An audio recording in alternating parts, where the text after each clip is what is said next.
좋은 아침입니다. 수요성서 연구에 오신 여러분들 환영하고 축복합니다. 앞뒤 좌우로 인사 나누겠습니다. 잘 오셨습니다. 은혜 받으십시다. 아멘. 저희 하나님의 사랑을 사모하는 자 찬양하시겠습니다. 하나님의 사랑을 사모하는 자, 하나님의 평안을 바라보는 자, 너의 모든 것 창조하신 우리 주님이 너를 얼마나 사랑하시. 하나님께 찬양과 경배하는 자, 님께 찬양과 경배하는 자, 하나님의 선하심을 닮아가는 자, 너의 모든 것 창조하신 우리 주님이 너를 자녀 아멘. 하나님 사랑의 눈으로, 하나님 사랑의 눈으로 너를 어느 때나 바라보시고, 하나님인 자 한 귀로서 언제나 너에게 기울이시니 어두움에 밝은 빛을 비춰주시고, 너의 작은 신음에도 응답하시니 너는 어느 곳에 있든지 주를 향하고 주만 바라볼. 다시 한번 찬양합니다. 하나님의 사랑을, 하나님의 사랑을 사모하는 자, 하나님의 평안을 바라보는 자, 너의 모든 것 창조하신 우리 주님이 너를 얼마나 사랑하시는지. 하나님께 찬양과 경배하는 자, 하나님의 선하심을 닮아가는 자, 너의 모든 것 창조하신 우리 주님이 너를 자녀 삼으. 아멘. 하나님 사랑의 눈으로, 하나님 사랑의 눈으로 너를 어느 때나 바라보시고, 하나님인 자 한 귀로서 언제나 너에게 기울이시니 어두움에 밝은 빛을 비춰주시고, 너의 작은 신음에도 응답하시니 너는 어느 곳에 있든지 주를 향하고 주만 바라볼. 하나님 사랑의 눈으로, 하나님 사랑의 눈으로 너를 어느 때나 바라보시고, 하나님인 자 한 귀로서 언제나 너에게 기울이시니 어두움에 밝은 빛을 비춰주시고, 너의 작은 신음에도 것이니 너는 어느 곳에 있든지 주를 향하고 주만 바라볼지라. 아멘. 하나님께서 사랑의 눈으로 우리를 생각하셨고 사랑의 마음으로 창조하셨고 생명의 영으로 우리에게 불어넣어 주셨고 우리에게 지금도 귀 기울이고 계십니다. 그리고 오늘 지금도 우리에게 빛 비춰 주시길 원하고 오늘도 우리에게 영광으로 선한 것을 창조해 내시길 원하십니다. 그 아버지께서 아버지의 영광으로 우리와 이 시간 함께하고 계십니다. 주님, 우리가 어느 곳에 있든지 오늘도 주를 향하길 원합니다. 오늘도 이 시간을 통해서 주만 바라보길 원합니다. 이 시간 주님 찾으시고 합심하여 기도하시겠습니다. 주님, 사랑의 주님, 은혜의 주님, 능력의 주님, 오 주님, 주님의 사랑에 다시 한 번 더 우리가 반응하길 원합니다. 하나님, 오늘도 주님의 하나님 읊조려 주시는 말씀으로 하나님 우리의 심령을 채우길 원합니다. 하나님, 우리가 어떤 자리에 있었던지 간에 하나님 우리가 어떠한 시즌 가운데 있던지 간에 우리가 흔들리거나 힘들거나 아프거나 어려운 공경에 처해 있거나 하나님 오늘도 우리를 사랑의 눈으로 바라보시고 우리의 기도에 귀 기울여 주시니 감사합니다. 오늘도 하나님 성령으로 말미암아서 우리 가운데 하나님의 영으로 다시 한 번 더 채움받게 하여 주시고 하나님 어느 곳에 있든지 어느 시간 안에 어느 계절 안에 속해 있든지 오늘도 우리가 주님을 향하게 하여 주시옵소서. 하나님 인자한 귀로서 기울여 주시고 어둠에 밝은 빛을 비춰주시고 하나님의 사막에도 강을 내시는 하나님의 능력과 하나님의 창조의 능력을 믿고 의지하오니 하나님 오늘도 우리의 삶 가운데 하나님 시온의 대로가 열리게 하여 주시옵소서. 오늘도 하나님의 영광을 사모하는 자에게 하나님 상으로 베풀어 주시고 은혜로 갚아주시며 하나님 오늘도 주님을 사모하는 자에게 만족하는 심령으로 하나님의 충만한 은혜와 은사들로 채워 주시옵소서. 하나님 오늘도 우리가 주만 바라보게 하여 주시옵소서. 하나님 오늘도 우리가 주님 바라볼 때에 하나님의 형상을 회복하는 이 시간 되게 하여 주시고 하나님의 말씀으로 우리를 새롭게 빚어가는 하나님 그런 복된 시간이 되게 하여 주시옵소서. 오 하나님, 우리의 마음을 열어드리고 오늘도 우리가 마음을 주님께 드립니다. 우리의 마음을 열어 주님께 나아갑니다. 하나님 오늘도 이 시간 주의 은혜로 주의 성령으로 함께하여 주시고 충만케 하여 주시옵소서. 우리 찬양하실까요? 너희는 가만히 있어. 너희는 가만히 있어. 주가 하나님 되말지어다. 열방과 세계 가운데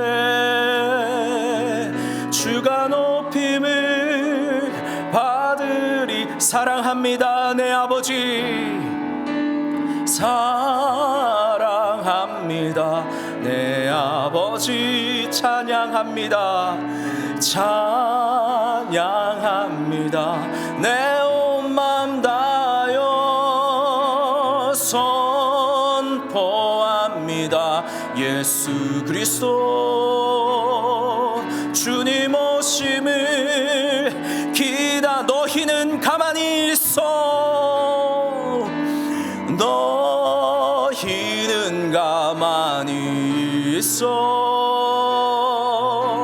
주가 하나님 되말지어다. 열방과 세계 가운데 주가 높임을 받으. 사랑합니다 내 아버지, 사랑합니다 내 아버지. 찬양합니다 내 온 맘 다하여 선포합니다. 예수 그리스도 주님 오심을 기다리며 사랑합니다. 우리 창조의 아버지 하나님, 오늘도 우리가 주님의 말씀 앞에 잠잠히 조용히 우리의 존재를 확인하길 원합니다. 하나님이 어떠한 분이신지, 그리고 그러한 하나님 앞에 우리가 어떠한 존재인지를 철저히 깨닫고, 오늘도 하나님의 영으로 정복당하고, 오늘도 하나님의 성령으로 말씀의 원칙과 생명과 거룩의 원리들을 우리 영혼의 곳곳에 세워나가며, 하나님 오늘도 우리가 말씀의 사람, 기도의 사람, 믿음의 사람, 거룩의 사람, 성령의 사람으로 지어져 갈 수 있도록, 이곳에 모인 우리 모두, 이 시간 함께 참여하는 우리 모두 그렇게 함께 진리와 영 안에서 지어져 갈 수 있기를 소망하고, 우리 주 예수 그리스도의 이름으로 기도드려옵나이다. 아멘. 아멘. 오늘 창세기 네 번째 시간입니다. 오늘 제목은 사람의 창조와 타락입니다. 창세기 세 번째인 것은 저희가 창세기 첫 번째 시간을 서론으로 다루었기 때문입니다. 여러분들 받은 교재를 보시면은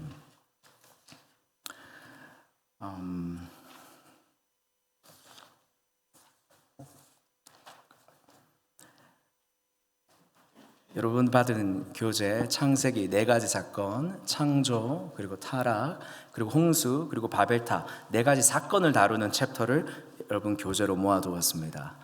오늘은 교재를 중심으로 조금 빨리 진도를 조금 내보려고 해요. 왜냐하면 서론 첫 번째, 두 번째 이렇게까지 중요하게 꼭 다뤄야 할 내용들을 앞에 많이 다루었습니다. 우리 오늘 성경 본문 3장 14절에서 21절 읽고 시작하겠습니다. 다들 본문이 어딘지 엄청 궁금해 하시는 것 같아요. 네, 창세기 3장 14절에서 21절입니다. 말씀을 가까이 하시니 참 보기가 너무 아름다우십니다. 창세기 3장 14절에서 21절 한 절씩 교독하시겠습니다. 여호와 하나님이 뱀에게 이르시되 내가 이렇게 하였으니 내가 모든 가축과 들의 모든 짐승보다 더욱 저주를 받아 배로 다니고 살아있는 동안 흙을 먹을지니라.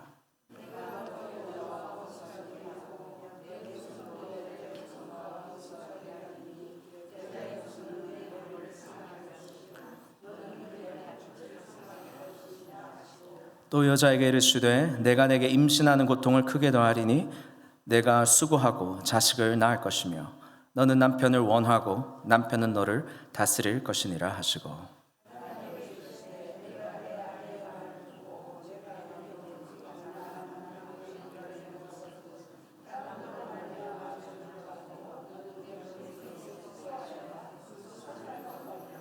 땅이 내게 가신 덤불과 엉겅퀴를 낼 것이라. 내가 먹을 것은 밭의 채소인즉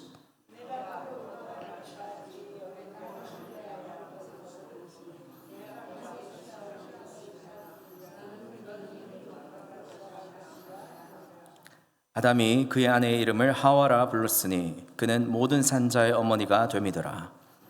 하나님이 아담과 그의 아내를 위하여 가죽옷을 지어 입히시니라. 아멘. 이 성경 본문에서 오늘 내용들 중간중간에 같이 한번 살펴볼 것이고요. 우리가 잘 기억하지 않았던 성경 구절 표현인데요. 16절에 보면은 또 여자에게 이르시되 내가 내게 임신하는 고통을 크게 더하겠다. 내가 수고하고 자식을 낳을 것이다. 너는 남편을 원하고 남편은 너를 다스릴 것이니라 하시고, 그래서 아내가 남편을 원하고 남편은 너를 다스릴 것이다. 이게 하나님이 말씀하신 고통과 수고의 모습 가운데 나온단 말이죠. 아내, 너 남편을 원하는 게 고통과 수고로움이라는 거예요. 그리고 남편은 너를 다스릴 것이다. 이게 수고로움이라는 거예요. 왜 그럴까요? 너는 죄의 본성으로 말미암아 내가 아니라 남편을 더 원할 것이다, 이 말입니다. 하나님께 돌아서고 남편을 향하여서 원한다라는 의미가 여기 있어요. 남편도 어떻게 합니까? 남편도 너를 다스릴 것이다. 하나님이 너를 다스릴 것이다가 아니래요. 수고로움의 현장 속에 우리가 그 퍼스펙티브에서, 그 입장에서 이것을 보면은 아하, 우리가 하나님을 원하지 않고 내 눈에 보이는 어떤 대상을 더 원하고 그 대상으로 말미암아 공급함을 받길 원하는 것 자체가 이 땅의 수고로움의 현장이라는 것입니다. 우리 아내 되시는 여러분들은 남편이 해주길 더 원하고 계십니까? 아니면 하나님이 해주시길 더 원하고 계십니까? 하나님, 아멘. 남편분들 자유하시기 바랍니다. 네. 이 수고로움의 현장 속에 우리는 하나님께 돌아가야 될 줄로 믿습니다. 아멘. 그리고 하나님께 다스림을 받는 우리 모두가 되었으면 좋겠습니다. 오늘 페이지 38페이지입니다. 죄송해요. 37페이지 앞 페이지부터 하도록 하겠습니다. 슬라이드는 타락 앞쪽에 이렇게 보면은 제일 위에 첫 번째부터 제가 정리해 둔 것이 있는데요. 제가 앞에 삭제를 조금 안 했나요? 오늘은 여섯째 날 하나님의 형상부터 시작하려고 합니다. 여러분, 우리는 하나님의 형상, 하나님의 모양대로 창조함을 받았습니다. 그리고 성경은 인간이 하나님의 형상으로 창조되었다는 것을 너무나도 분명하게 선명하게 계속해서 반복적으로 얘기하고 있습니다. 여러분, 하나님의 형상이란 그가 영적으로 혹은 심리적으로 하나님을 얼마나 닮았느냐, 하나님을 얼마나 닮았느냐, 하나님의 성품을 얼마나 오롯이 가지고 있느냐라는 것이고요. 또 하나님과의 관계를 말해줍니다. 하나님은 하나님의 형상대로, 사람은 하나님의 형상대로 만들어졌기 때문에 하나님의 대리인으로서 모든 만물을 다스릴 수 있다. 하나님의 대리인으로서 모든 만물을 다스린다라는 것은 제가 지지난 시간에 얘기했었습니다. 거룩한 노동과 관련해서 저주 때문에 노동하는 것이 아니라 하나님께서 창조 때부터 우리에게 맡겨주신 거룩한 노동이 있다. 그러면서 선한 청지기의 사명이고 그것이 아바드와 샤마드인데 두 가지, 경작하고 지키다라는 단어인데 이것이 출애굽기에 오고 레위기로 오면서 제사장의 역할로 바뀌었다. 그래서 동일하게 우리가 오늘날 하나님의 형상으로서 왕같은 제사장의 사명을 감당해야 되고 선택받은 백성으로서의 정체성을 가지고 있어야 되고 거룩한 나라를 세워가는 거룩한 노동을 오늘 우리는 교회를 통해서, 그리스도를 머리로 한 교회를 통해서 이 노동을 계속해서 해나가야 된다 얘기했었습니다. 여러분, 하나님의 형상으로 창조되었다는 것은 하나님과 인류 사이에 유사성이 있음을 암시합니다. 하나님의 형상으로 지으심을 받았다는 것은 인류가 하나님과 인격 대 인격으로 관계를 맺을 수 있는 잠재력을 지닌 존재로서 창조되었다라는 말입니다. 구속사로 본 핵심 주석 22페이지 안에 있는 이 사각형 안에 있는 내용을 제가 읽어드렸습니다. 여러분, 인격이란 무엇입니까? 인격이란 한 사람이 고유하고 한 사람의 고유한 사고, 감정, 행동, 양식, 우리가 쉽게 말하는 것처럼 지, 정, 의, 이 모든 영역이 조화롭고 일관되게 나타나는 도덕적, 윤리적 품격이라는 것입니다. 여러분, 인격을 가지고 있습니까? 아니면 성격만 가지고 있습니까? 네.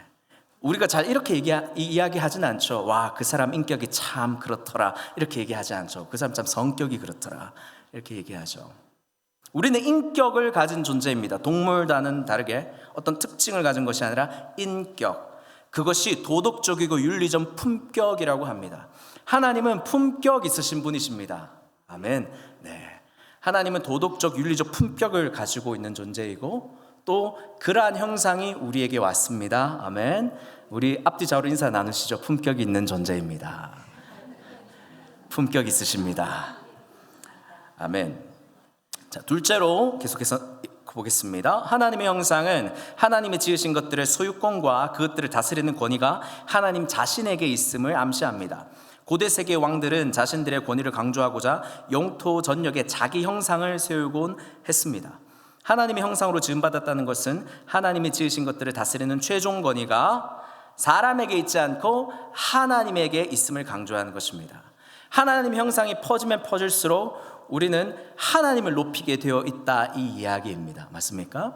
한 사람이 고매한 아주 품격 있는 인격을 가졌다라고 했을 때 그 사람을 통해서 그 사람을 칭찬하는 것보다 그 사람을 통해서 와, 참 하나님 정말 멋있다, 와, 하나님 정말 영광스럽다, 야, 하나님 정말 크신 분이다, 어떻게 이런 기적을, 네, 이렇게 우리가 찬양할 수 있게 된다라는 것입니다. 이 세계에 살아있는 피조물 중에 사람만이 유일하게 창조주와 교제할 수 있도록 만드셨죠. 그리고 하나님은 영이시기 때문에 인간과 같은 몸이 없으신 분입니다. 요한복음 4장 24절, 누가복음 24장 39절인데요. 옆에 성경 구절이 있습니다. 교재 옆에 우리 함께 읽어보겠습니다. 시작.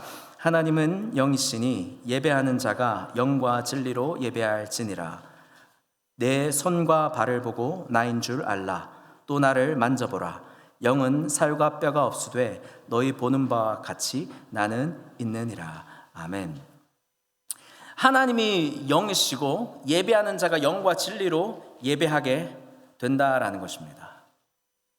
그리고 예수님께서 부활 이후에 찾아오셔서 내 몸을 만져보아라. 부활의 새로운 몸을 만지는 것이죠. 새로운 영으로 우리가 누리는 것입니다.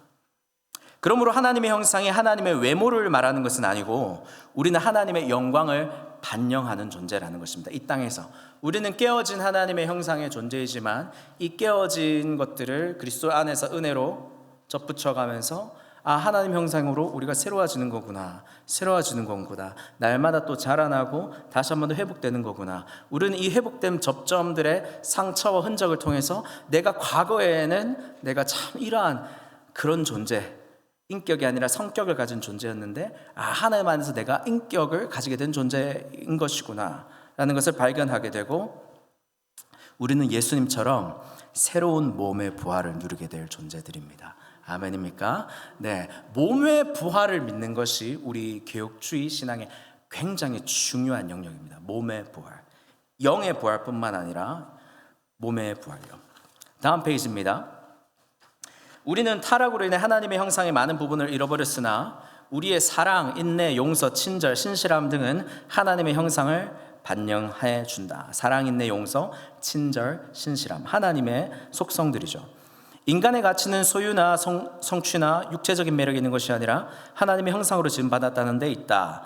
우리가 하나님의 형상으로 지음받았다는 것만으로도 우리는 우리 자신에 대해 긍정적일 수 있는 충분한 이유를 가지고 있다. 사람은 창조의 정점에 해당하는 존귀한 존재다. 네, 교재를 보시면 나오는 내용입니다.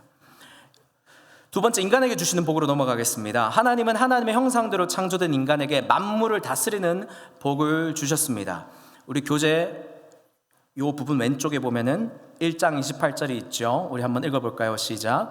하나님이 그들에게 복을 주시며 하나님이 그들에게 이르시되 생육하고 번성하여 땅에 충만하라. 땅을 정복하라. 바다의 물고기와 하늘의 새와 땅에 움직이는 모든 생물을 다스리라 하시니라. 아멘. 여러분, 여기서 이제 하나님의 형상들은 무엇이 땅이고 땅을 어떻게 정복해 나가야 되는 건지, 땅이 어떻게 생육하고 번성하는 것인지 여러분 확실하게 이제 컨셉을 가지고 계신 거죠, 이제. 네. 안 가지고 계시면 1편부터 다시 보시기 바랍니다, 여러분. 네. 그리고 만물을 다스리는 복, 이거는 노동으로 드러나는데 아바드와 샤마드다. 그리고 이것은 문화적 사명도 같이 끼고 있다라는 것입니다. 문화적 사명. 번성하고 생육하고 충만하여서 동물의 번식과는 다르게 그것을 통해서 하나님의 영광을 드러내는 예술이 될 수 있도록, 하나님의 영광을 드러내는 학문과 교육이 될 수 있도록, 하나님의 영광을 드러내는 부요함이 될 수 있도록, 하나님의 이름을 높이는 성공이 될 수 있도록, 하나님의 영광을 높이는 성취가 될 수 있도록 해야 된다는 것입니다. 아멘입니까? 그 결혼을 통해서 하나님이 영광을 못 받으신다면 그 선택을 선택하면 안 되는 거죠. 그 결혼을요. 그 직업을 통해서 하나님이 영광 받으신다라는 믿음과 신앙이 없으면 그 직업을 도전하기 전에 하나님께 먼저 빚어줘야 한다는 뜻이기도 합니다. 그렇게 우리가 우리의 모든 교회의 생활과 교회의 문화, 우리가 교육활동, 가정의 생활, 자녀 양육, 이 모든 부분들을 통해서 문화적 사명을 띄었다라는 것입니다. 아바드와 샤마드의 사명, 거룩한 노동, 하나님의 나라를 세워가는 것. 우리의 이름이 아니라 하나님의 이름이 높아져야 된다는 뜻입니다. 아멘. 삼위일체 하나님의 증거가 1장 26절에 있습니다. 복수 주어의 단수 동사죠. 우리의 형상을 따라서 우리의 모양을 만들자. 그리고 예수님은 창조 때 말씀으로 하나님과 함께 계셨습니다. 아멘입니까? 네, 우리가 요한복음 1장 1절에서 3절 말씀 부분을 통해서도 우리가 잘 알 수 있죠. 그리고 하나님의 성령도 창조에 함께 계셨다. 아멘. 그래서 삼위일체 하나님이 항상 함께 계셨던 것입니다. 하나님께서 그의 입김으로 루아흐로 우리에게 입김으로 들어오셨죠. 성령께서 또한 우리를 또 창조하셨고 함께 하셨던 것입니다. 그리고 이 모든 말씀을 합하여서 마무리하면서 보시기에 심히 좋았다. 31절 얘기하고 있습니다. 계속해서 읽어볼게요. 하나님의 창조적인 사역에 대한 좋았다라는 묘사는 그 피조물의 죄와 타락으로 얼룩지지 않았음을 의미할 뿐만 아니라 고유의 미적 가치를 추구하고 있었음을 뜻합니다. 여러분, 창세기에서 우리가 이렇게 아름다운 창조를 잃어버리게 되는 것은 죄와 타락으로 이렇게 빚어진 것이죠. 창세기와 요한계시록에 보면은 죄와 죽음, 고통 및 증오로 더럽혀진 인생의 비참함에 둘러쳐진 완전 가로와 같다라고 별미 성경 요약에서 이렇게 표현을 하고 있는데요. 여러분 한번 찾아보실까요? 창세기 3장 17절, 18절 우리 한번 보시죠. 제가 한국에서 전도단을 사역을 할 때 항상 이 본문을 설명했었던 내용입니다. 창세기 3장 17절 18절 제가 읽어드릴게요. 아담에게 이르시되 내가 내 아내의 말을 듣고 내가 내게 먹지 말라 한 나무의 열매를 먹었은즉 땅은 너로 말미암아 저주를 받고 너는 내 평생에 수고하여 그 소산을 먹으리라. 그런데 땅이 내게 가시덤불과 엉겅퀴를 낼 것이다. 네, 여기까지요. 인생이 왜 이렇게 수고로울까요? 나는 기도하는데, 나는 3대째 신앙인데, 하나님은 우리 집안을 왜 망하게 내두셨을까요? 뭐 이런 많은 숱한 고민들과 한을 가지고 계신 분들이 많아요. 그러면 창세기부터 천천히 설명을 해드리죠. 그리고 꼭 이 본문을 말씀해드립니다. 우리는 평생 수고해야 될 존재입니다. 그리고 우리는 땀을 흘리고 수고하고 밭에 채소를 기대하지만 우리의 기대와는 다르게 에덴 동산 밖 이 세상은 가시덤불과 엉겅퀴밖에 없어요. 가시덤불과 엉겅퀴 때문에 너무 슬퍼하지 마시고 채소는 날 것입니다. 채소는 날 것입니다. 더 열심히 일하십시다. 여기서 끝내면 또 안 되죠. 열심히 해봤어요. 열심히 했는데 안 돼요. 그래서 어디로 넘어가느냐? 요한계시록으로 넘어갑니다. 요한계시록 22장 펼쳐보시겠습니다. 요한계시록 22장 제가 읽어드리겠습니다. 22장 1절에서 4절입니다. 또 그가 수정같이 맑은 생명수의 강을 내게 보이니 하나님과 및 어린 양의 보좌로부터 나와서 길 가운데로 흐르더라. 강 좌우에 생명나무가 있어 12가지를 맺되 달마다 그 열매를 맺고 그 나무 잎사귀를 만국을 치료하기 위하여 있더라. 다시 저주가 없으며 하나님과 그 어린 양의 보좌가 그 가운데 있으리니 그의 종들이 그를 섬기며 그의 얼굴을 볼 터이요 그 이름도 그들의 이마에 있으리라. 다시 밤이 없겠고 등불과 햇불이 쓸데없으니 이는 주 하나님이 그들에게 빛이심이라. 그들이 세세토록 왕노릇하리로다. 아멘. 선생님은 왕노릇할 자입니다. 선생님은 가시덤불과 엉겅퀴에 지금 엉켜있지만 선생님의 인생은 예언되어져 있습니다. 요한계시록에 보면은 다시 저주가 없겠답니다. 다시 밤이 없겠답니다. 그럼 선생님 어떻게 서야 합니까? 이렇게 생명수의 강에 서야 됩니다. 강 좌우에 생명나무가 있는데 생명나무는 창세기 때부터 예수님을 얘기했어요. 예수의 생명을 얘기하는 것입니다. 그 나무에서 12가지 열매를 맺겠답니다. 말도 안 되죠. 우리가 거둘 수 없는 열매, 우리의 상식을 뛰어넘는 열매를 하나님께서 복으로 주신다는 겁니다. 언제요? 우리가 구원받았을 때요. 그리고 그것을 1년에 한 번 주시는 게 아니라 달마다 주신답니다.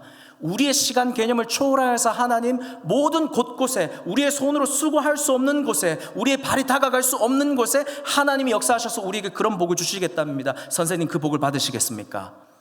아멘. 다시 저주가 없겠다는 것입니다. 그 나무의 잎사귀가 만국을 치료한답니다. 우리 선생님에게 지금 필요한 것은 노동이기도 하겠지만은 선생님에게는 지금 치료가 필요합니다. 예수님으로부터 나오는 영광, 빛, 치료가 필요합니다. 그러고 나니 그 성경 구절이 이렇게 마무리가 됩니다. 다시 저주가 없으며 다시 밤이 없을 것이다. 그 고민들을 한참 붙들고 1년, 2년, 3년 이렇게 만나고 나니까요, 저주라는 말을 엄청 많이 하시더라고요. 그래서 제가 이놈의 저주 내가 성경으로 한번 깨부셔야 되겠다 하고 창세기 읽다가 저주가 나왔네. 계시록에 가면 저주가 안 나올 것 같은데. 하나님은 그런 분이십니다. 하나님은 우리 인생이 저주에 갇혀 있지만 저주를 깨뜨리는 분이십니다. 아멘입니까? 아멘. 우리가 치료가 필요한 존재라는 사실을 또한 깨달아야 할 것입니다. 아멘. 넘어가겠습니다. 원래 인간과 동물은 채식을 했죠. 29절과 30절에 나옵니다. 사람과 동물은 같은 식물을 먹도록 창조되었고요, 육식은 노아 홍수 이후에 허락하셨습니다. 39페이지 일곱째 날로 넘어갑니다. 일곱째 날 안식하셨습니다. 일하시는 하나님과 안식하시는 하나님. 창세기는 태초에 하나님이 천지를 창조하시니라는 말씀으로 시작하고, 하나님은 예술가처럼 우주를 만드셨습니다. 하나님은 처음으로 자신을 알리시면서 일하시는 하나님으로 자신을 소개하십니다. 그리고 그 일을 완성하셨다, 안식하셨다 라는 것은 완전한 충만함을 얘기한다라는 것입니다. 그래서 예수님께서도 사역에 지친 제자들에게 안식을 명령하셨습니다. 쉼과 안식의 시간은 사역의 시간을 위해 재충전하는 꼭 필요한 시간이기 때문입니다. 그리고 그 안식의 날을 복되게 하사, 반드시 기억해야 됩니다. 거룩하게 하셨다. 따라해 보시죠. 거룩하게 하셨다. 우리 기독교가 복 중요하죠. 필요합니다. 저도 필요합니다. 근데 반드시 함께 필요한 게 무엇입니까? 거룩이라는 것입니다. 복을 쫓다가 거룩을 많이 놓치는 사람들이 얼마나 많은지 몰라요. 사실 거룩은 하나님을 우리가 앙망하는 것입니다. 하나님의 존재를 앙망하는 게 거룩의 힘입니다. 그 힘 없이 하나님의 존재보다 하나님께서 우리에게 주시는 어떤 치료와 은혜와 은사들에 집중하다 보면은 거울을 놓치고 복만 붙드는 존재가 되는데, 그때 넘어지는 거예요. 여러분들의 마음의 영혼의 진정한 안식과 평안은 하나님의 거룩이라는 존재, 그 존재와 우리가 하나님의 형상으로서 하나님 안에서의 복을 누릴 때 여러분들이 영원히 누릴 수 있는 평안과 안식이 있다는 것입니다. 그러니까 안식을 생각하실 때 여러분 반드시 기억하십시오. 하나님의 거룩한 바운더리 안에 들어와야 참된 안식이 있다는 것입니다. 이런 것들을 어떻게 여러분들 표현합니까? 참 마음이 복잡하고 힘들었고 내 뜻대로 하려고 해보고 또 이런저런 사람들의 도움을 빌려봤지만, 결국에는 주일 예배 때 강단에서 쏟아지는 하나님의 말씀으로 인해서 하나님 내게 말씀하시더라, 이런 간증 많이 하셨잖아요. 여러분들 맞습니다. 하나님이 결국 나에 관해서, 내 삶에 관해서 말씀으로 어떻게 해석해 주는지가 우리에게 하나님의 형상으로서의 참 안식을 누릴 수 있게 한다라는 것입니다. 아멘입니까? 아멘. 여러분, 그래서 거룩을 반드시 기억하세요. 이 날을 복되게 하사 거룩하게 하셨다. 두 번째, 인간의 창조로 넘어갑니다. 아담의 창조죠. 하나님은 인간을 창조하셨습니다. 이 교재가 인간 창조에 관해서 굉장히 쭉 길게 얘기하고 있어요. 그렇지만 천천히 다시 한 번 더 해보겠습니다. 생명나무와 선악을 알게 나무도 만드셨습니다. 그리고 사람은 하나님과 바운더리가 있어야 된다 얘기했죠. 사람은 하나님을 창조주로서 예배하는 것을 통해서 하나님의 바운더리를 정확하게 설정하고, 내가 피조물로서의 바운더리, 피조물로서의 정체성을 잘 가져야 된다라고 제가 지지난 시간을 통해서 말씀드렸습니다. 에덴 동산에 아직 비가 오지 않았고 땅을 갈 사람이 없었으되 아직 밭에 채소가 나지 않았다라고 얘기한 성경 구절 기억나시죠? 그런데 동상 한가운데는 하나님이 직접 심으시고 이렇게 가꾸어 가시는 생명나무와 선악을 알게 하는 나무 열매가 있었다라는 것입니다. 아담이 비도 오지 않고 땅에 아무 채소도 없는데 저 생명나무와 선악을 알게 하는 나무 열매를 보면서 이야, 참 대단하다, 참 감사하다. 그리고 아담이 생명나무의 열매의 그 맛을 보지 않았을까요? 생명나무를 따 먹었다 뭐 이것까지 연결하지 마시고요, 여러분. 에덴 동산 생명나무가 있었으니까. 성경 그것에 대해 정확하게 얘기하지 않지만, 이야, 하나님이 심으신 것은 정말 꿀맛이네. 그 생명나무로부터 인해서 자기가 생명으로 충만하게 된다는 사실을 아담 알았을까요? 몰랐을까요? 알았을 거예요. 하나님의 형상이었고 죄로 인해서 타락하기 전이었고, 하나님의 풍성한 생명이, 하나님의 영적인 호흡이 어떻게 자기 코로 들어왔고, 어떻게 자기 몸을 장수하게 하고, 어떻게 자기 심장을 뛰게 하고, 하나님과 함께 에덴 동산을 동행했던 마치 천사와 같았던 그 존재가 하나님을 잘 몰랐을까요? 에덴 동산의 비밀을 잘 몰랐을까요? 다 알았을 것 같아요. 이야, 선과 악을 분별하여 판단하시는 분은 누구인가? 와, 내가 아니구나, 하나님이시구나, 이렇게 하나님을 찬양하게 되었다라는 것입니다. 넬슨 성경개관에 보면요, 에덴은 기쁨이라는 뜻의 히브리어 단어로 그곳이 기쁨의 정원이었음을 말해줍니다. 기뻤다라는 거예요. 하나님의 생명으로 인해서 기뻤고, 내가 선과 악을 판단하는 주체가 아니라 하나님이 판단하시고 나는 하나님 앞에 순종하면 된다라는 그 하나님 창조주와 피조물로서의 그 정확한 관계, 너무 행복했다라는 것이죠. 그리고 이 동산은 인류가 만들어낸 것이 아니고 하나님이 만드셔서 인류에게 믿고 맡기신 것입니다. 그래서 우리는 청지기 역할을 잘 감당해야 되는 것입니다. 아담이 모든 가축과 공중의 새들의 모든 짐승의 이름을 지어주었다라고 하는 부분은 고대 세계에서 사람이나 사물의 이름을 짓는 것은 그 사람이 사물을 다스릴 권위를 확인시켜 주는 일이었습니다. 자, 그 다음에 에덴 동산의 위치입니다. 이것도 제가 서론 시간에 제가 지도를 통해서 말씀드렸고요. 읽고 넘어가도록 하겠습니다. 에덴 동산의 위치에 관한 최고의 이론은 그곳이 아르메니아 고지대의 티그리스 유프라테스 강 수원지 근처라고 하지만 정확한 장소를 알 수는 없다. 큰 재앙이었던 노아 시대의 홍수로 비선과 하윌라로 언급된 나머지 다른 두 강의 모든 흔적이 깨끗이 사라졌을 것이다. 하지만 현대 위성 사진으로 이 두 강의 존재가 증명되었는데 지금은 말라버린 저지대이지만 수세기 전에는 이 지역을 관통하여 이 강이 흘렀을 수도 있다고 한다. 그래서 여러분 혹시 기억나십니까? 에덴 동산의 위치와 노아의 방주가 이렇게 settle down 하게 되었던 아라랏산이 같은 지역이었다라는 거 여러분 기억나시죠? 그래서 하나님이 아담에게 주었던 약속과 동일한 약속을 누구에게 주었다고요? 노아에게도 주었다라는 것을 우리가 창세기 9장을 통해서 우리가 확인한 바가 있습니다. 다음으로 넘어가겠습니다. 생명나무와 선악을 알게 하는 나무. 인간은 생명나무로 만족할 수 없었다. 인간은 의존자로 만족할 수 없었다. 자존자가 되기를 원했다. 이것이 여러분 원죄의 본질이죠. 나 스스로 나를 증명하길 원했다라는 것입니다. 생명나무와 선악을 알게 한 나무 열매가 저렇게 멋지게 있고 내 것이다 건드리지 마라라고 하나님은 말씀하셨지만 왜요? 라는 의문을 품기 시작하는 것이에요. 나는 왜 안 돼요? 나도 하면 되지 않을까요? 그만큼 탁월한 하나님의 형상이었다라는 것입니다.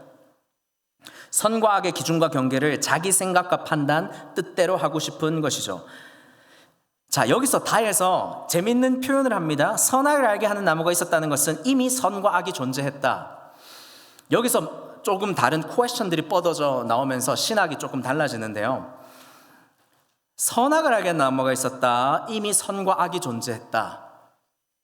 여기서 첫 번째로 우리가 집중해야 될 것은 우리가 하나님은 창조주 하나님이다. 선하신 창조주 하나님이다 라는 신앙을 먼저 세워야 될 필요가 있습니다. 제가 한번 설명할게요. 여러분 선과 악이라는 토부 와라라는 그런 단어 히브리어에서 양쪽 극단 모두를 표현하는 말이라고 해요. 즉 A부터 Z라고 얘기하면 A와 Z라고 얘기했을 때 A와 G만 얘기하는 것이나 A, B, C, D, E, F, G 쭉 A부터 Z까지 모든 것을 아는 지식의 열매는 먹지 말라라고 이 히브리 사람들은 읽고 해석되어졌다라는 것입니다. 예를 들면 하늘과 땅을 창조하시고라고 할 때 하늘하고 땅만 창조한 것이 아니라 이 전체 우주를 창조했다라는 것입니다. 그러니까 선악을 알게 하는 나무의 열매라고 했을 때 이 말은 선과 악 모든 지식을 포함하는 영역의 판단 능력, 이것이 생명나무와 함께 있었다라는 것이요. 단순히 그냥 이것은 선하고 이것은 악하다라는 것은 의미로 적었다라는 것이 아니라는 것입니다. 우리의 포커스는 어디 있어야 되냐 하면은 그래도 거기에 악이 있지 않냐라는 것에 있지 않고 우리의 포커스는 하나님이 모든 지식의 근원이시다라는 것을 우리가 핵심적으로 더 집중해야 됩니다. 이것이 아니라 에덴 동산에 뱀, 사탄이 있었네, 악이 있었네, 그럼 어떻게 해야 됩니까? 라고 이 부분에 우리가 자꾸 집중하다 보면은 창조론이 세워져야 될 창세기에서 이제 사탄론, 귀신론으로 빠지는 거예요. 그러니까 우리의 집중이 어디 있어야 되냐라는 것을 정확하게 해야 될 필요가 있습니다. 그럼 사탄이 에덴에 어떻게 존재하게 되었냐라고 짧게 언급하고 뒤에 가서 또 조금 얘기할 것이지만은 인간의 타락 이전 천사의 타락이 먼저 있었다라는 것이 성경의 전제입니다. 그리고 이사야서 14장, 에스겔 28장을 보면 사탄의 타락을 암시하는 구절들이 있어요. 사탄의 타락을 유다서 6절과 베드로후서 2장 4절을 보면은 죄를 지은 천사들이라는 표현을 합니다. 범죄한 천사들, 타락한 천사들을 얘기하는 것이죠. 그 타락한 천사들의 특징이 뭐냐면 자기의 지위를 지키지 않았다. 즉 뭐냐 하면 창조주와 피조물로서의 경계를 넘어섰다라는 것입니다. 그 경계를 지키지 않고 자기 처소를 지키지 않았다라는 것입니다. 자기 바운더리 안에 있지 않은 거예요. 여러분 생각해 보십시오. 여러분들의 바운더리는 무엇입니까? 가장 먼저는 맞아요. 여러분들의 이름이 있고 여러분들의 가족이 있고 여러분들의 존재가 있고 또 커뮤니티가 있고 바운더리가 각각 다르겠죠. 또 성도로서의 나만의 커뮤니티가 바운더리가 있을 수 있겠고 또 나의 취향의 어떤 경계가 있을 수 있죠. 내 취향을 무시하면 내 취향 무시하지 마 말하면서 나의 취향을 보호하는 경계, 보호막이 있다라는 것입니다. 여러분 여기서 바운더리와 창조와 타락과 관련해서 생각했을 때 여러분 생각해 보세요. 하나님이 설정해 놓은 디자인해 놓은 그 바운더리 안에서 정말 바쁘게 살면 타락할 일이 없어요. 타락할 일이 없어요. 아내는 아내의 바운더리, 남편과 한 몸으로 된 바운더리 안에서 정말 열심히 부지런히 살면 타락할 일이 없어요. 다 보면 그 바운더리를 살짝 넘어가다가 무너지는 거 아니겠습니까, 여러분? 그러한 의미에서 하나님의 형상들이 참 선하고 아름다운 생명과 거룩의 바운더리가 없으면 이 땅에 유혹입니다. 가시덤불과 엉겅퀴를 경험하게 되는 거예요. 참 좋아 보이는데 이 경계 너무 답답해요. 생각해 보세요. 와, 이 에덴 동산이라는 바운더리 여기를 벗어나면 안 돼? 참 진짜 답답하다 라고 생각했는데 여러분 바운더리를 벗어나 보십시오. 가시 덤불과 엉겅퀴. 여러분 교회라는 울타리가 참 때로는 갑갑하고 굳이 이렇게 거룩해야 되나? 여러분 다시요, 거룩해야 됩니다. 맞죠? 굳이 이렇게 기도해야 되나? 기도해야 되는 것입니다.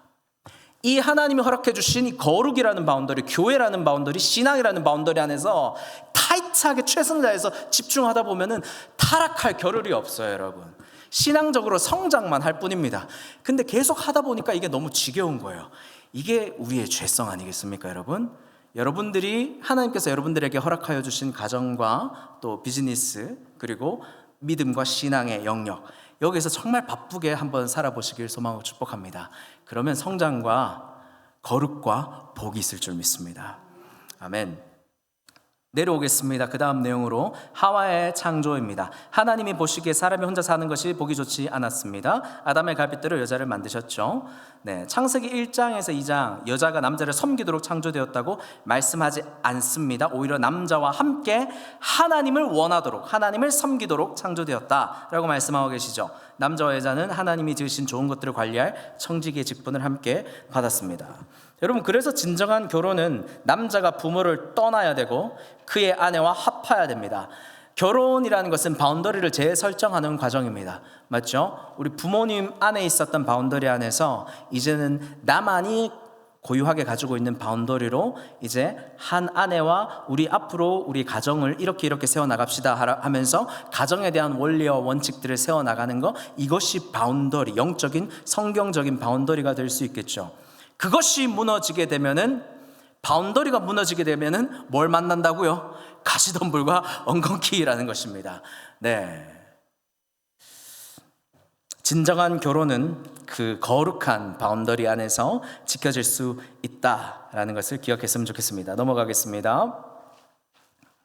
타락입니다. 3장에서 5장 내용입니다. 인간의 타락, 죄는 어디서 왔는가? 하나님이 만드신 세상은 보기에 참 심히 좋았던 세상입니다. 그러나 창조 이후 인간의 타락하기 전에 이미 악이 존재했다. 네, 이 교재가 악이 존재했다고 계속 얘기하기 때문에 사람들이 여기에 많이 미끌려져 넘어가는구나 라고 우리가 생각할 수 있어요. 그래서 이 악이 무엇인지 우리가 한번 생각해 볼 필요가 있다라는 것입니다. 사람들은 이렇게 생각합니다. 그러면 하나님이 악의 근원이시네. 하나님이 악을 허용하셨네. 악을 창조하셨네. 라는 이런 질문을 하게 되어 있다라는 것입니다. 하나님이 악한 존재를 창조하셨다면 하나님은 악의 원인이 아닌가? 두 번째 측면은 하나님이 악의 존재를 미리 아셨다면 왜 그거 막지 않고 왜 그냥 그렇게 놔두셨는가 하고 신정론과 관련된 얘기를 하곤 합니다. 거기에 대해서 답변을 우리가 어떻게 할 것인가 조금 쪼개어서 나누어서 한번 생각해 보면 좋을 것 같아요. 첫 번째는 질문을 조금 세분화할 필요가 있습니다. 하나님이 천사를 창조하셨습니까? 예 라고 대답합니다. 그럼 하나님이 타락한 천사를 창조하셨습니까? 아니요 라고 해야 되는, 정확하십니다. 잘하셨습니다. 두 번째 단계는 창조의 선함과 타락의 책임을 조금 구별해서 생각해야 됩니다. 성경은 일관되게 하나님의 창조가 선했다, 좋았다, 굿이라고 표현합니다. 타락은 창조의 결과가 아니라 따라해 보십시오. 의지적 선택의 결과입니다. 무슨 말이냐 하면은 우리 가운데 자유의지가 있었다라는 것이죠. 자유의지. 그런데 우리가 착각하기 쉬운 것은 하나님은 그러면 왜 이렇게 타락하기 쉬운 자유의지를 주셨냐? 라고 우리가 물을 수 있는데, 여러분 그것은 우리 죄의 본성이 생각하는 자유의지의 측면입니다. 죄의 본성이 아니라 하나님의 형상으로서 자유의지를 생각했을 때는 난 다른 그 무엇보다도 하나님을 선택하고 싶어. 이것이 본래 하나님께서 우리에게 주신 자유의지라는 것입니다. 그런데 죄의 본성은 어떻다고요? 우리의 바운더리를 벗어나서 하나님 저거 말고요 좀 다른 거요. 내가 원하는 저거요. 하다 보면 가시덤불 엉겅퀴 만난다라는 것이에요. 왜 우리에게 자유의지를 주셨습니까? 진정한 사랑을 하기 위해서. 웨스트민스터 소요리 문답은 이렇게 얘기합니다. 인간의 목적을 하나님을 영화롭게 하고 영원토록 그를 즐거워하는 것이다. 그러니 우리의 자유의지는 하나님을 선택하고 하나님이 설정해 놓으신, 디자인해 놓으신 그 바운더리 안에 정말 최선을 다해서 거룩한 노동을 하는 것이 자유의지를 가진 하나님의 형상의 본 모습이라는 것입니다. 아시겠죠? 짜장면을 먹을까 짬뽕을 먹을까, 왜 우리에게 자유의지를 주셔서 이렇게 힘들게 하시는가? 이거는 정말 이상한 나라의 이야기일 뿐이라는 것이에요. 계획주의 신학이 여기서 멈추지 않습니다. 더 깊은 진리가 있습니다. 하나님은 이것을 원하셨기 때문에 이것을 허용하시는 거예요. 여러분 요즘 AI가 정말 사람보다 더 뛰어나고 일도 잘하고 운동도 하고 모든 것을 다 해내는데요. 여러분 그러면은 AI와 결혼하실 것입니까? 여러분 자녀들이 정말 내 뜻대로 내가 입력한 말대로 다 따라 AI가 잘합니다. 여러분 AI가 시험도 잘 치고요. 요즘 직장도 직업도 AI가 정말 잘 잡아요. 그러면 여러분 자녀 대신 AI를 가지고 싶지 않으십니까? 아니죠.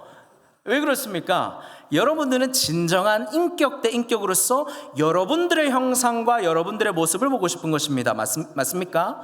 그렇기 때문에 하나님이 우리를 기계로 만드시지 않으시고 자유의지적 존재로 만드신 거예요. 여러분 자유의지는 그런 것입니다. 우리에게 고민하고 헷갈리게 만드는 게 자유의지가 아니라는 것입니다.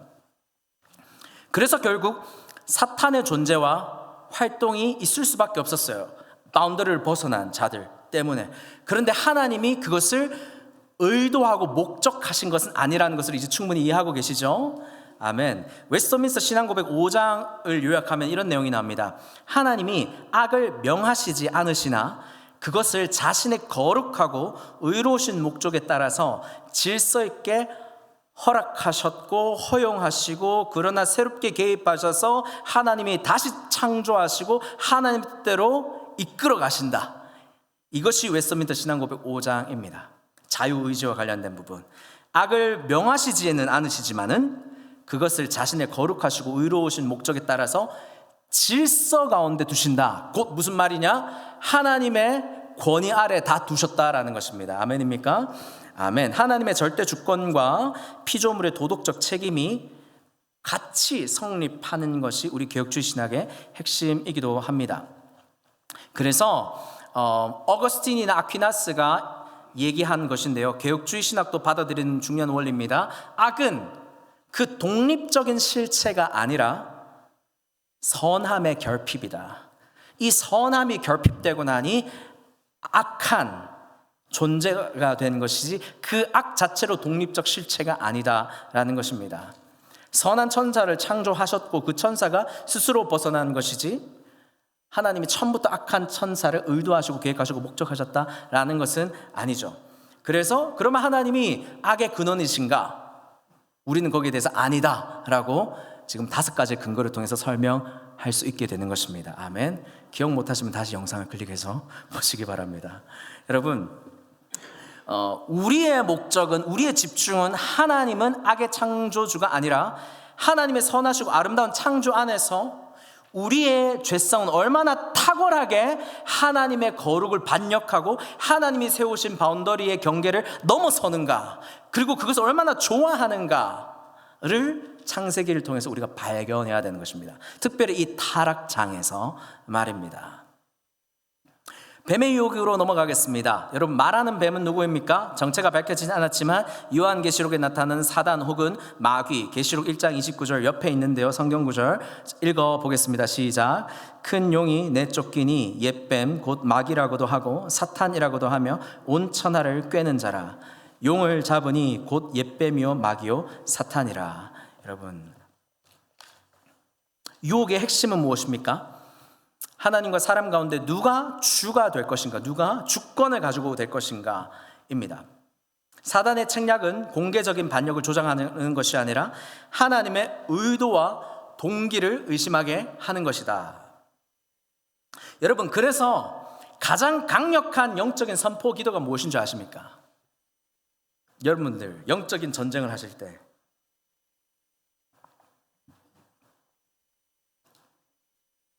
그렇죠. 그리스도 예수의 보혈, 뭐 이렇게 가장 강력한, 그렇게 알고 계십니다. 맞습니다. 맞고요. 가장 우리의 신앙이 전제되어야 될 것으로 다시 돌아가야 됩니다. 하나님은 선하십니다. 하나님에게는 악이 없으십니다. 선하십니다. 그 선하신 하나님이 저와 함께하고 계십니다. 이것이 가장 조용하고 고요하지만 가장 강력한 영적인 선포 기도라는 것이에요.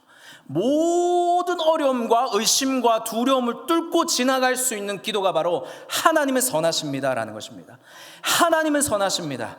여러분, 그래서 가장 강력한 말씀 구절은 어디에 나와 있겠습니까? 여러분들 많습니다. 그런데 제가 오늘 한 군데 집중하고 싶은 곳은 시편 23편. 여호와는 나의 목자시니 내가 부족함이 없습니다. 그 선하신 하나님이 나와 함께 하고 계셔서 나는 이 모든 것들을 돌파하는데 부족함이 없습니다. 부족함이 없습니다. 우리 오늘 시편 23편 읽고 우리가 마무리했으면 좋겠는데요.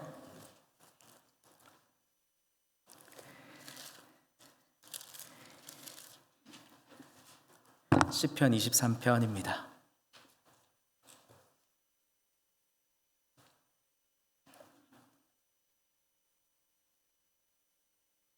한 절씩 교독하시겠습니다.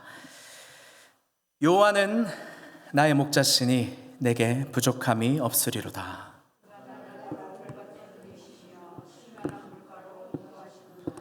내 영혼을 소생시키시고 자기 이름을 위하여 의의 길로 인도하시는도다.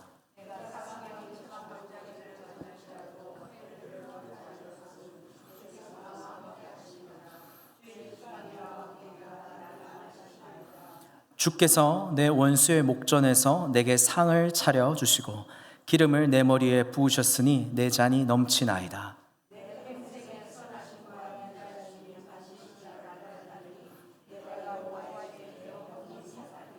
아멘. 전쟁 가운데, 두려움 가운데, 가시덤불과 엉겅퀴 가운데 있을 때, 사망의 음침한 골짜기 같은 때에 내 원수들이 하하호호 나를 조롱하며 있는데 거기에 테이블을 차리시고 나에게 잔치상을 차려주시는 거예요. 누가요? 우리 하나님께서요. 아니 지금 전쟁 중이고 나는 지금 고달파 죽겠는데 이 사망의 음침한 골짜기에서 나에게 잔치상을 빼려. 아니요 하나님, 이거 아니고요. 하나님이 아니고요. 나는 다른 걸 원해요. 근데 결국 내 평생에 이런 하나님의 선하심과 하나님의 선하심과 인자하심이 반드시 나를 따르는구나. 그러니 내가 여호와의 집에 영원히 살리로다. 아멘. 우리 시간 한번 기도하실까요? 하나님은 선하십니다. 여전히 오늘날 우리는 타락의 결과로 인한 가시덤불과 엉겅퀴를 경험하고 있을지 모릅니다. 그런데 이때에도 다신 저주가 없겠고 라고 이미 우리에게 예언으로 요한계시록으로 선포해 주신 그 음성을 들어야 될 줄로 믿습니다. 그리고 다시 밤이 없을 거랍니다.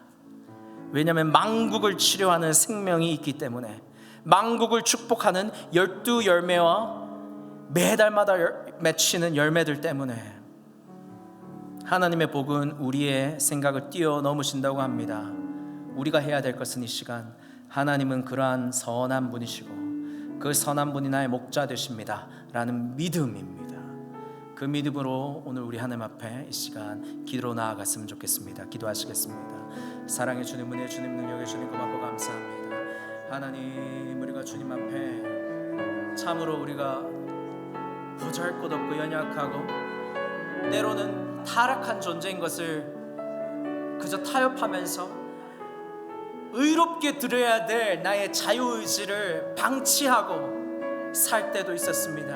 그러나 오늘 이 시간 다시 한 번 더 나의 자유의지를 주님 앞에 끌어들여 복종하고 다시 한 번 더 다른 그 무엇보다 하나님을 더욱더 원하고 하나님을 향하기를 원합니다. 그리고 하나님의 통치와 은혜를 경험하기를 원합니다. 하나님 우리에게 말씀하여 주시옵소서. 하나님 우리에게 성령으로 인도하여 주시옵소서. 오 주님, 선하고 아름다우신 주님, 하나님 우리가 믿음으로 붙들고 하나님 살아갈 우리의 선하신 목자 하나님 고맙고 감사합니다. 오늘도 우리에게 주님의 말씀으로 거룩함으로 함께 오셔서 감사합니다. 하나님의 성령으로 채워주시고 오늘도 말씀의 이 진리가 우리 심령을 빗나가지 아니하고 하나님의 사랑으로 살아갈 수 있는 믿음 더하여 주시기를 소망합니다. 하나님 오늘도 우리에게 성령으로 함께 해주셔서 감사합니다. 하나님 우리가 하나님의 이 말씀 앞에 늘 하나님은 어떠한 분이시고 우리가 어떠한 자인지 철저하게 깨닫고 하나님이 허락해 두신 그 바운더리 안에서 정말 최선을 다해서 나의 이 자유의지를 통해 하나님의 나라를 세워가는 거룩한 노동을 하는 그런 하나님의 형상 되게 주님 인도하여 주시옵소서.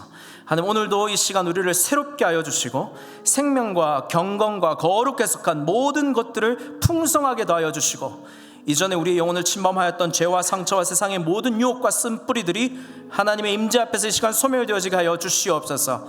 실패의 자리, 낭망의 자리, 우울의 자리 있지 않게 하여 주시고 죄의 유혹에 넘어지지 않게 하여 주시고 그리스도의 장성한 자가 되어서 좌로 우로나 치우치지 않는 복이 있는 사람이 되게 하여 주시옵소서.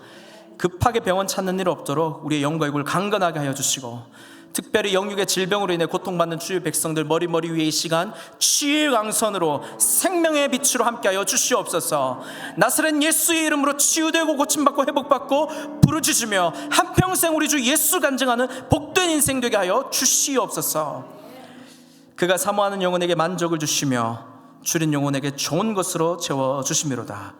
오늘 이 말씀 우리에게 응답하실 우리 구주 예수님의 이름으로 기도드리옵나이다. 아멘. 주기도문으로 기도드립니다. 하늘에 계신 우리 아버지여, 이름이 거룩히 여김을 받으시오며 나라의 임하옵시며 뜻이 하늘에서 이루어진 것 같이 땅에서도 이루어지이다. 오늘날 우리에게 일용할 양식을 주옵시고 우리가 우리에게 죄 지은 자를 사하여 준 것 같이 우리 죄를 사하여 주옵시고 우리를 시험에 들게 하지 마옵시고 다만 악에서 구하옵소서. 대개 나라와 권세와 영광이 아버지께 영원히 있사옵나이다. 아멘.